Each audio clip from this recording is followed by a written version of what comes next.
Às 2h13 da manhã, o interfone da ala fechada tocou, mas ninguém deveria estar lá dentro. Eu trabalhava no turno da madrugada no Hospital São Clemente, um prédio antigo, reformado apenas o suficiente para continuar funcionando, mas ainda cheio de corredores, com cheiro de desinfetante velho e lâmpadas fluorescentes que zumbiam quando queriam. Não era um emprego dos sonhos, mas pagava as contas e me dava a falsa impressão de que a vida não estava totalmente fora de controle. Naquela noite, o hospital estava estranhamente silencioso, mesmo para um plantão de terça-feira. Os técnicos dormiam nos sofás da sala de descanso, a pediatria estava vazia e até o gerador, que sempre vibrava de maneira irregular, parecia adormecido. Eu, por outro lado, estava revisando os documentos quando o telefone preto, o da ala psiquiátrica, a parte que estava interditada, começou a tocar. Era o padrão interno de emergência, algo que ninguém usava desde que o setor havia sido fechado. Achei que fosse interferência elétrica ou alguém fazendo uma brincadeira idiota, mas quando atendi, ouvi apenas: "Enfermeiro, tem alguém aqui dentro comigo?" A voz era masculina, fraca, tremida e, estranhamente, familiar. Então perguntei: "Quem está falando?" A respiração do outro lado ficou mais pesada e ele respondeu: "Eu não sei, mas não quero ficar aqui sozinho. A porta não abre. Acho que me trancaram." A ala psiquiátrica tinha sido fechada há meses por causa de um incêndio pequeno que não causou vítimas, mas danificou o sistema elétrico. Nenhum paciente havia sido realocado para lá desde então. Desliguei antes de responder. Meu coração batia rápido, mas havia uma lógica que eu tentava me agarrar. Interferência, trote, algum idiota no hospital com acesso ao painel. Mesmo assim, peguei minha lanterna. O corredor que levava ao setor interditado era mais frio que o resto do hospital. Assim que virei a esquina, a luz oscilou. A segunda lâmpada piscou 3 vezes e morreu. O zumbido familiar desapareceu, deixando apenas o som distante de algo que pingava. O aviso amarelo na porta dizia: "Proibida a entrada, área interditada." Quando toquei na maçaneta, senti a vibração leve do interfone tocando de novo. O cheiro lá dentro era diferente do resto do hospital. Umidade, tinta velha e algo metálico, mas não sangue. Mais como ferrugem, talvez. As paredes estavam descascadas em padrões irregulares, que pareciam quase formas humanas, curvadas em posições estranhas, sombras pintadas pelo tempo. No final do corredor, uma porta interna estava entreaberta. A luz de emergência piscava em ciclos lentos, iluminando e apagando, criando a sensação de que a porta mudava de posição de acordo com o escuro. "Alô?" Minha voz ecoou abafada. O interfone da ala tocou mais uma vez. Desta vez, mais rápido, entrei na sala da qual vinha o som. Era o antigo quarto 23. Tudo dentro estava coberto com lençóis brancos, exceto a cama, que parecia ter sido usada recentemente. Lençol amassado, travesseiro afundado, marcas de mão nos cantos da grade. O interfone estava pendurado na parede, o fio balançando levemente, como se tivesse sido solto há poucos segundos. Quando estendi a mão para pegar o fone, ele começou a tocar. De perto parecia mais alto, sonoro, quase agressivo. Atendi com a mão tremendo. "Você demorou." Disse a voz, agora mais próxima, quase no meu ouvido. Perguntei com a garganta seca: "Qual seu nome? Onde você está?" Um silêncio longo demais se arrastou pelo aparelho. Então, suavemente: "Você não lembra de mim, né?" Arrepios subiram pelos meus braços. A respiração do homem mudou, tornou-se irregular, como se ele estivesse virando o rosto para falar por trás de mim. "Vira devagar." Meu corpo congelou. O interfone começou a chiar e a voz repetiu, mas agora não só pelo fone. Ecoou pela sala inteira, como se as paredes estivessem falando. "Vira devagar. Estou bem aqui." Senti um deslocamento no ar atrás de mim. Não o som de passos, mas a sensação de alguém passando pela borda do meu campo de visão. Eu não virei. Soltei o fone e saí do quarto, quase tropeçando. O corredor parecia mais escuro do que antes, as luzes piscando em intervalos cada vez mais erráticos. Quando cheguei à porta de saída da ala, ela estava fechada, trancada. Bati, chamei, nada. Então notei algo que não percebi antes. O vidro da pequena janelinha na porta estava tão escuro que parecia espelhado, e no reflexo, atrás de mim, havia a silhueta de um homem parado muito perto, a cabeça inclinada, como quem tenta lembrar de onde conhece alguém. Pisquei. A silhueta ficou mais nítida, o rosto quase familiar demais. Eu tentei virar, mas meu corpo não respondia. O reflexo sorriu e sussurrou sem mover os lábios: "Eu disse para você virar devagar." A porta destravou sozinha. Caí para fora da ala, engatinhando, sentindo um frio profundo que parecia sair de dentro do meu peito. Olhei de volta uma última vez. A porta estava aberta, escancarada, mas não havia nada ali dentro. Nada, exceto o interfone, balançando de leve. Minutos depois, quando chamei o supervisor e voltamos ao local, o painel mostrava que nenhuma ligação havia sido feita naquela noite. E pior, não havia energia elétrica conectada naquela ala desde o incêndio. Ainda hoje, às vezes, o telefone do turno toca exatamente às 2h13. "Vira devagar. Estou bem aqui." O elevador deveria estar desligado, mas quando passei pelo corredor vazio, ouvi alguém lá dentro batendo para sair. Eu sempre odiei o subsolo do Hospital São Clemente. Era o tipo de lugar que parecia existir apenas para abrigar tudo o que o resto do prédio evitava. Geradores antigos, equipamentos abandonados, arquivos mofados, aquele cheiro de umidade que grudava na garganta. E claro, o elevador técnico, um retângulo de metal antigo, pintado com um cinza que descascava como escamas. A placa vermelha dizia: "Apenas para manutenção." Ninguém usava aquele elevador há anos, pelo menos não oficialmente. Mas naquela noite, às 3h07 da manhã, quando passei pelo corredor do subsolo para buscar caixas de soro, ouvi claramente o som vindo de dentro dele. Como se alguém estivesse batendo no interior da porta metálica. Parei, segurei a respiração. A luz do corredor piscou, mas o som continuou.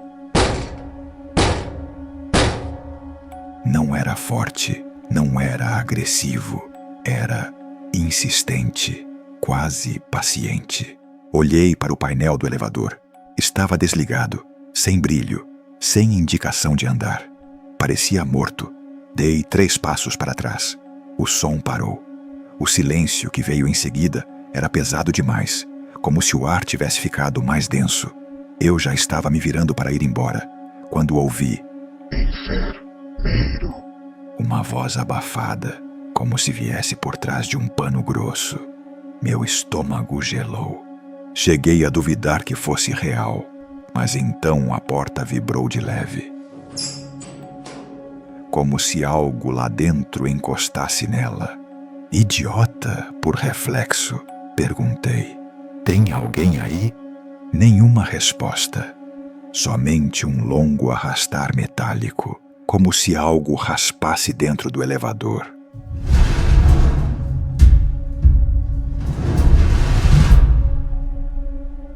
Afastei-me. Liguei para a recepção. Algum técnico está trabalhando no elevador? Negativo. Ninguém é autorizado no subsolo agora. Eu deveria ter ido embora. Deveria ter ignorado. Mas enquanto caminhava de volta ao elevador, uma coisa começou a me incomodar. Aquela voz. Enfermeiro. Parecia familiar. Quando aproximei outra vez, a porta estava agora aberta por uma fresta fina, larga o suficiente para deixar escapar um sopro de ar gelado que não combinava com o abafado do subsolo. Algo dentro da cabine parecia completamente escuro. Não escuro por falta de luz. Escuro como se engolisse a luz que vinha do corredor. Eu estava prestes a voltar, quando o painel do elevador acendeu sozinho, piscando em sequência rápida. E então, o botão do térreo se apertou sozinho.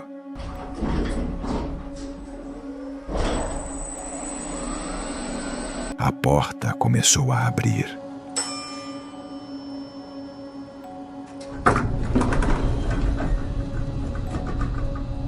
Um certo frio percorreu meus ossos quando percebi que não queria ver o que estava lá dentro. Não queria olhar, não queria testemunhar. Mas a porta abriu completamente. O interior estava vazio. Nada além daquele vazio escuro que parecia vibrar levemente, como se houvesse um zunido dentro das paredes. Alguém chamou o elevador? Ouvi atrás de mim. Era o segurança da madrugada, o Costa. Ele era o tipo de homem cético, sempre com sono, sempre com o rádio na mão. Se algo estranho acontecia, ele explicava com lógica. Eu disse: eu ouvi alguém aqui dentro. Uma voz. Bateram na porta. Ele apontou. Tem câmera. Vamos ver. Subimos até a sala de monitoramento. Costa rebobinou a gravação do corredor do subsolo. Eu assisti, em silêncio, o momento exato em que eu me aproximava do elevador. Falava com ele. Recuava. Voltava. Tudo perfeito, exceto por um detalhe. As portas do elevador nunca se moveram. Nunca abriram. Nunca tremeram. Nunca exibiram luz alguma. E o mais perturbador, eu estava falando sozinho. Na gravação, só eu aparecia. Só eu. Em nenhum momento o elevador reagiu. O Costa riu, mas aquela risada nervosa que está à beira da negação. Deve ter sido eco ou imaginação. Esse hospital é um inferno de noite. Tentei concordar. Mas enquanto ele continuava assistindo, reparei em algo que me fez gelar. Na parte inferior da imagem, lá no canto, quase fora do campo da câmera, havia algo refletido no metal do elevador. Algo que não era eu. Uma segunda silhueta. Alguém parado milimetricamente atrás de mim, como uma sombra humana achatada, sem detalhes, mas claramente presente. E quando o elevador fechou, na gravação ele não fechava, mas no reflexo sim, a silhueta levantou a mão num gesto lento e bateu. Pulei para trás da cadeira e pedi com a voz trêmula: volta, volta à imagem. Costa voltou, olhou fixamente e ficou pálido. Cara, isso não faz sentido. A sombra no reflexo parecia cada vez mais perto de mim, conforme o vídeo avançava, como se estivesse tentando se espremer entre mim e a porta metálica. E então, no último frame antes do elevador ficar completamente fechado no reflexo, a sombra inclinou a cabeça e murmurou algo.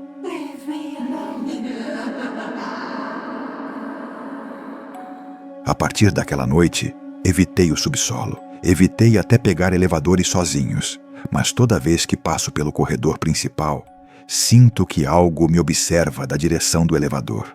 Não de dentro, mas do eixo, como se estivesse esperando que eu apertasse o botão errado, só por um instante, só para descer.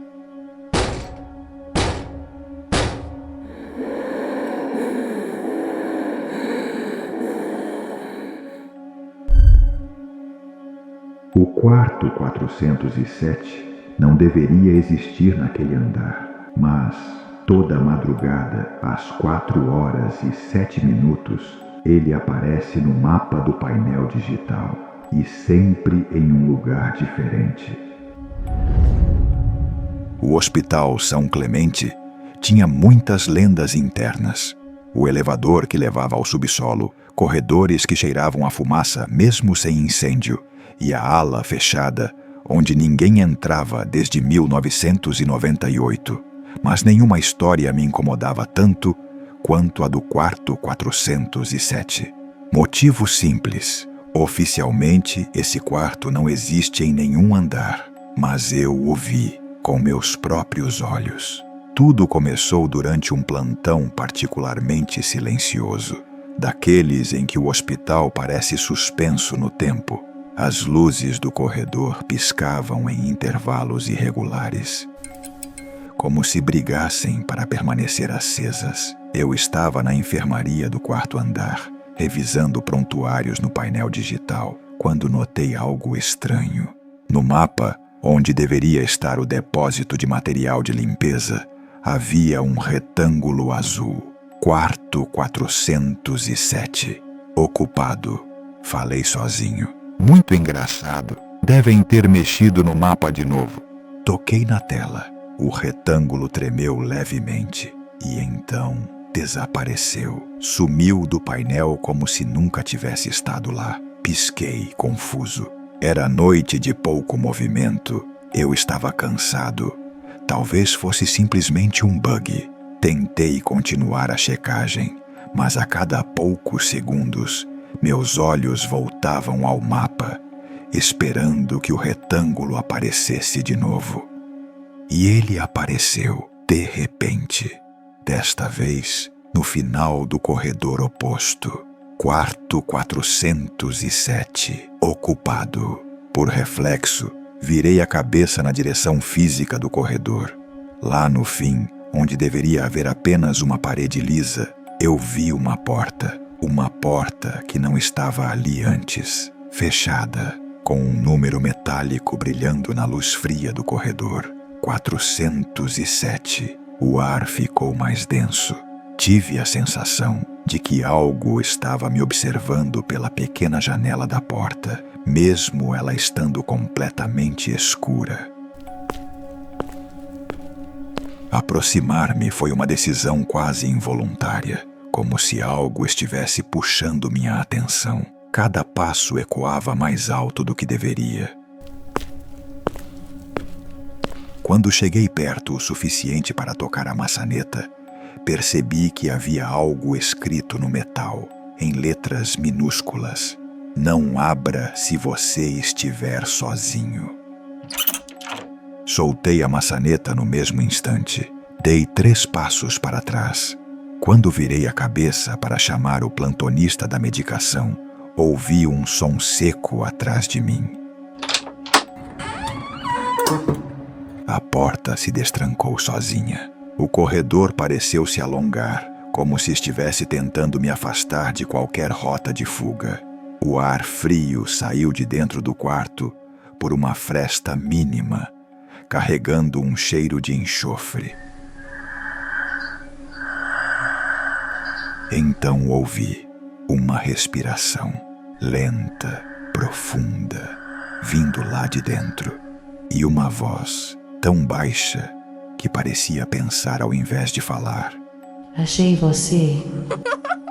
Fui tomado por um choque tão forte que perdi o equilíbrio e quase caí. Corri de volta para o posto de enfermagem e apertei o botão de emergência. Em segundos, o técnico Rodrigo apareceu, sonolento. O que houve? Apontei para o corredor. A porta. Tem um quarto ali, o 407. Ele abriu sozinho. Tem alguém dentro. Rodrigo ergueu as sobrancelhas. Quarto 407? Cara, isso não existe. Eu sei que não existe. É por isso que estamos conversando agora. Quando voltamos juntos ao corredor, eu já estava respirando fundo, tentando recuperar algum senso de realidade. Mas ao chegar ao fim do corredor, a porta não estava lá. Era só uma parede lisa, sem rachaduras, sem marcas, como se nada tivesse acontecido. Rodrigo me olhou com pena, o pior tipo de olhar para alguém que acabou de ver o impossível. Você precisa descansar. Vou cobrir seu posto por uns minutos. Voltei para a sala de descanso tremendo, sem coragem de olhar para nenhum corredor. Tentei dormir, mas às 4h07 em ponto, o pager tocou. Alerta de admissão, quarto 407. Paciente chegando. Olhei para o mapa digital que ficava ao lado do sofá. O retângulo azul piscava outra vez. Agora no segundo andar. Meu corpo, antes paralisado pelo medo, agora parecia agir sozinho, como se uma parte de mim estivesse seguindo um roteiro que eu não tinha escrito. Peguei a lanterna, desci as escadas, cada passo ecoando como se o hospital estivesse oco por dentro.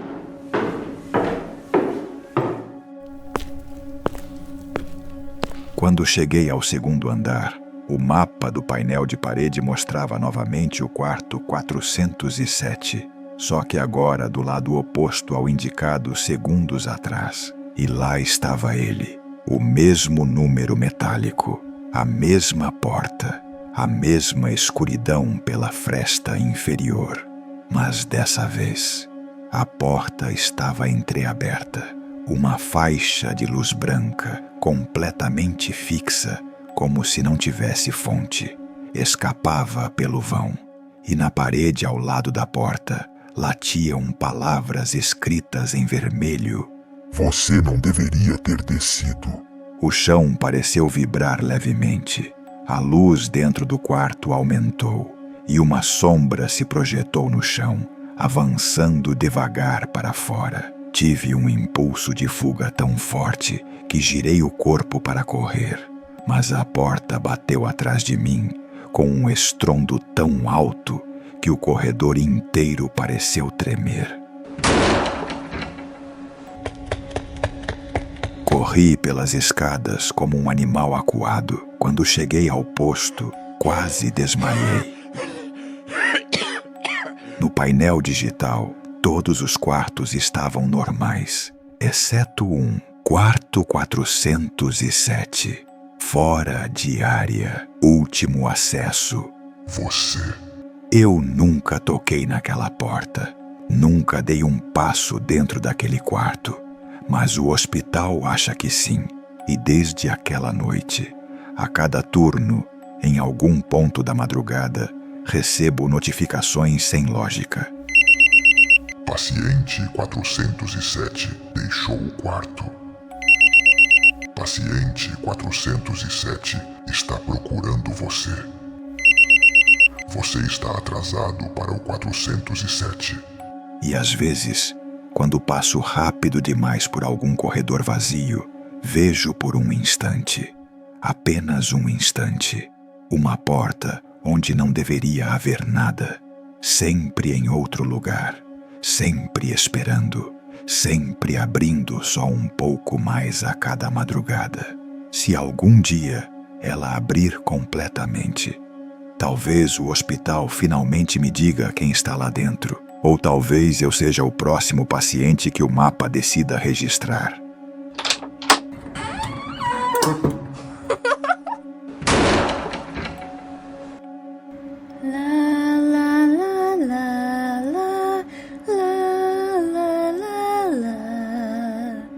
La